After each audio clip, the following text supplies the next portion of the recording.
What is up, everybody, and welcome back to the channel. Episode number 3 here of the F1 My Team career here with Weezot Racing, and we are getting ready for our third weekend in the Australian Grand Prix. We've got our activity set. We've got a bunch of department morale plus 5 boosts for minus $10,000.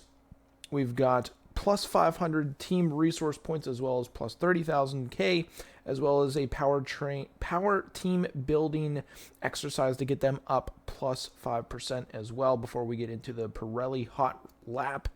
Getting into it as well for the R&D. We are, I believe, currently in second to last. We are not in last place right now with the development of our car. As you guys can see here, finishing 7th and then 9th after the last Grand Prix in Jeddah. We are above AlphaTauri in that progress.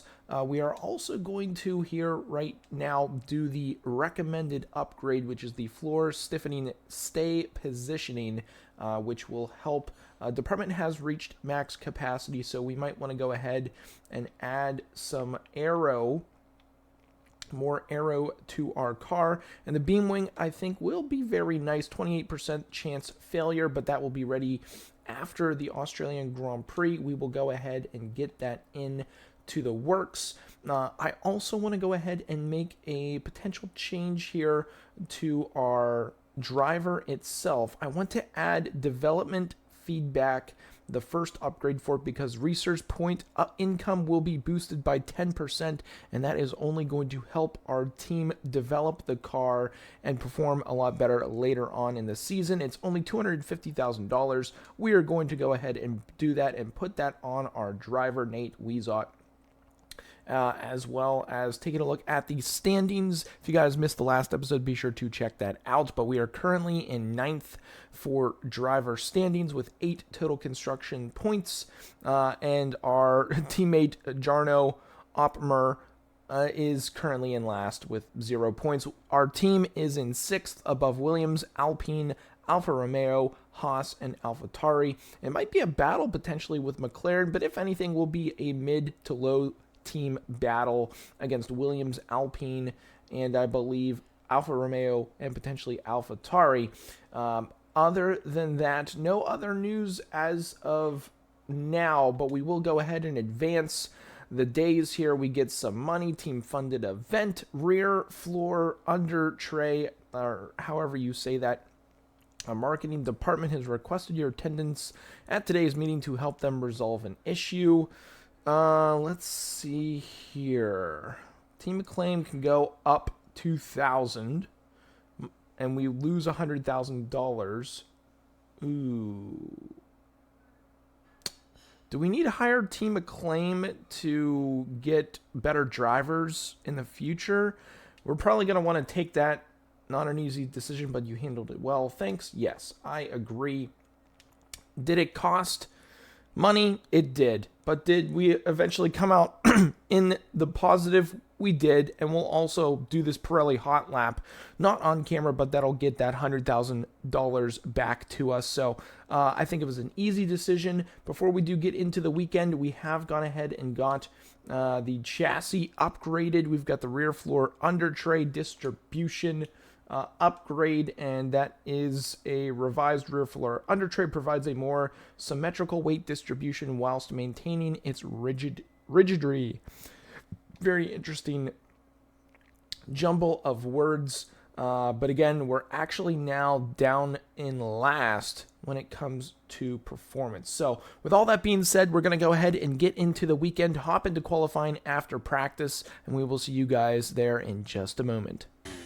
Getting into qualifying, it was pretty decent for us on Q1, lap 1, as this is one of my favorite tracks in the game, so I'm very familiar with it. In our first flying lap, we did finish 3rd on that flying lap, but we're going to need to make up for it in the 2nd lap, as we are currently P1 to solidify our spot. And the turning in this big chicane is not the best, as we go a little wide, a little fast, and we bash right into the barrier, losing our front right. And on the replay right here, it is not pretty. You can just see it, a little too much speed, and that's going to end our qualifying, and we we are going to then get into the weekend. So welcome back, and it's great to be back in Melbourne. Welcome to the Australian Grand Prix. So here we are at Albert Park Circuit, 3.28 miles around, with the streets making for a bumpy surface with little undulation.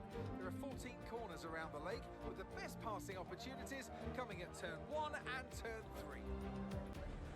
So with the race not far away from starting, here's what today's grid rundown looks like. Max Verstappen put in a fantastic lap yesterday, and he'll start from pole position. And it's Charles Leclerc in P2.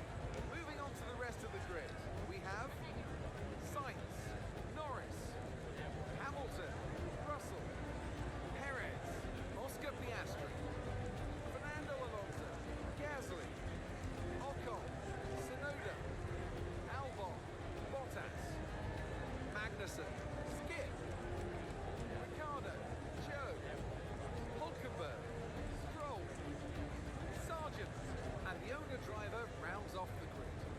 With preparations almost complete, let's head down to the track. Natalie Pinkham joins me once again in the commentary box. It's fantastic to have you with us today. I'm curious though, how do you think the drivers stop those pre-race nerves from becoming overwhelming when you're lining up on the grid? Well, the regulations aren't new anymore, but the teams and the drivers are still coming to terms with them. I firmly believe it's also track specific. We've seen some wheel-to-wheel racing throughout the year. Some tracks lend themselves better to it than others. I'd like to see it at every race in the whole season. Is that too much? Red lights on the board. 5 red lights, and they are out. We are off to the races. A decent start, not the best. Everyone else got a very good start heading into turn number 1. We do not want to push it too hard and run into the back of anyone. We end up losing a position, almost run into the back of Magnussen, having to go off of the track a little bit, and we are back at it, off to the races, trying to gain our position back, heading off to the inside, making up a big dive bomb to the middle, and we are able to gain 1 position back, make it 2, as we take both the Haas's, Hulkenberg and Magnussen, to get up into the positions, but we need to hop on the gas and stick with the rest of the pack, or we're going to be left behind in this race. And we got to find a way to do so throughout the rest of this race as we continue on. But a little bit later in the race, where we had our issues in qualifying, under some pressure from Magnussen, we've got to stick with him. We're going to stay on his back, find a way to get through the chicane. We take it a little flat, a little wide. We stay on the gas. Oh no, not again. Same spot, same tire. We tried to slow up. I should have slowed up a little bit more, and the Williams almost crashes into the back of us, and that is it for us this weekend in Australia. Very disappointing. Max Verstappen looks like he takes the championship here in the race. Just a terrible weekend for us. Not the best of anything whatsoever. So disappointing.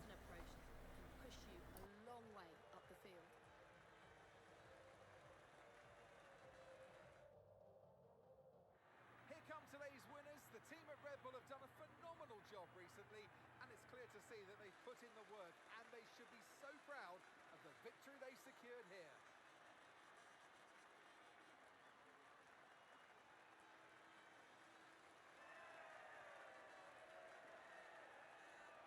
Overall, it was a terrible weekend for Weezot Racing, as our teammate wasn't even able to finish the race. Carlos Sainz also out. He crashed earlier in the race.